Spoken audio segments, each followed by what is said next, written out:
Did you know that country music is one of the oldest musical genres in America, and maybe even the world? I've been a fan of country music for a long time now, and have recently completed research into its history.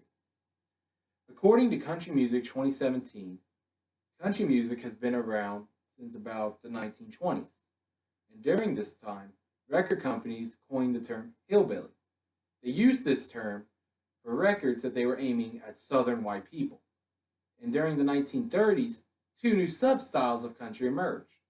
There's the Western swing style, which blended together jazz and blues into this country music. And then you had the more mainstream country, which had the same normal instruments that everyone had heard for the last couple of years, but incorporated fiddle based string bands. There was also the honky tonk style. This style had small electrified bands, and songs were often slower and more emotional than the other country songs. These honky tonk songs also focus on subjects such as heartbreak and loneliness. According to country music's popularity rose with Western movies and serials that depicted the lawless West. The lawless West is a big thing for people, and these movies often use country music, which led to many people hearing it there and then buying the records. Country music's rise in popularity sort of declined during the 1960s. During this time, country records began being outsold by rock music records. This led to a change in the industry. Fiddles and banjos were cut out, and they brought in people who had cleaner and more traditionally sounding voices, who then began to become stars in the country music genre. This change did lead to a new style being created called outlaw country. Artists such as Johnny Cash pioneered this style.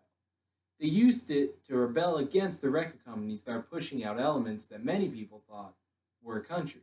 They used it to incorporate things such as fiddles and banjos, and led for a place for the people with less clean and traditionally sounding voices to still create records and such.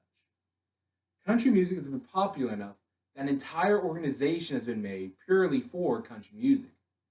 According to Country Music Association 2017, the Country Music Association, also known as the CMA, was established in 1958 with its headquarters being located in Nashville, Tennessee.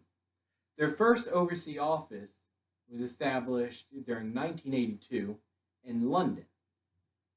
There are currently more than 6,000 organizational and individual members in the Country Music Association, and this spans over 40 countries. The organization also sponsors Nashville's annual Fanfare, which is a festival celebrating country music, and the CMA Awards. CMA Awards honors country music stars who have had very successful years, or even a single song that has risen to popularity. Both of these items have happened annually since the year 1967. And during May 1961, members of the Country Music Association voted to establish what is now known as the Country Music Hall of Fame and Museum in Nashville, Tennessee. Nashville, Tennessee has become a center for country music, often being credited as the birthplace of country. The Country Music Association has a base here, and the Country Music Hall of Fame and Museum is located here as well. In 1925, a radio station in Nashville known as WSM began airing a program they called the WSM Barn Dance. 2 years later, they renamed the show to the Grand Ole Opry, which has since been televised nationwide. Country music has also had its audience widened during World War II, and during this time, Nashville became known as the premier performance center in America. One of the strengths of this emerging Nashville country music style proved to be the lyrics. These Nashville style lyrics usually dealt with topics that more music that people listen to and other styles had kind of avoided.